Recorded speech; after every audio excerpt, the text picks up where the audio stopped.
কাতলা মাছের পেটি আছে ছোট ছোট করে কাটা।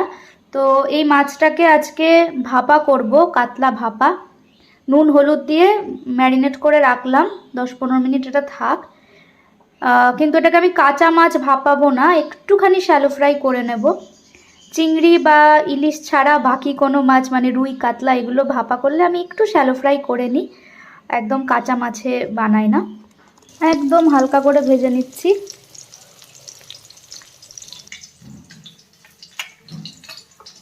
এখানে সর্ষে পোস্ত টক দই একসাথে মিক্স করে নিয়েছি, নুন হলুদ মিষ্টি দিয়ে সব কিছু সেট করে নিলাম। এবার জাস্ট বসিয়ে দিলেই হবে। অল্প একটু জল দিয়েছি,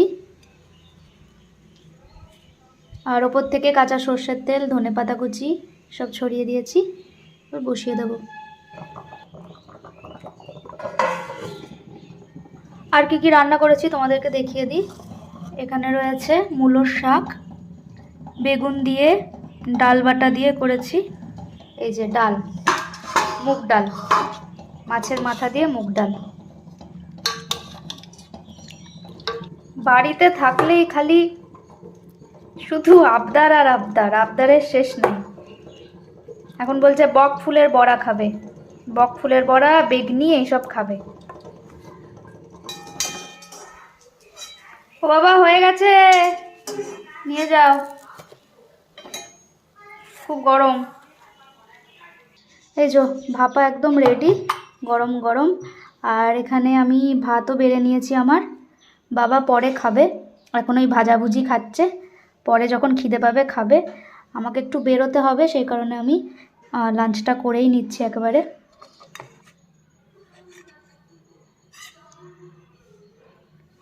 দেখে তো ভালোই লাগছে, এখন খেয়ে বুঝতে পারবো কেমন হয়েছে।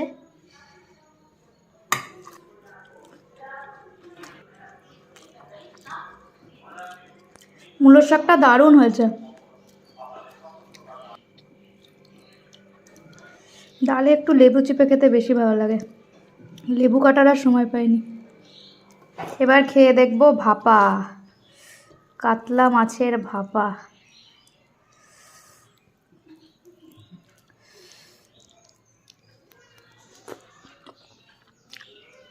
ও মাই গড, ব্যাপক, দারুণ হয়েছে, দারুণ। মাছটাও অসাধারণ, দারুণ, কতবার বলবো দারুণ।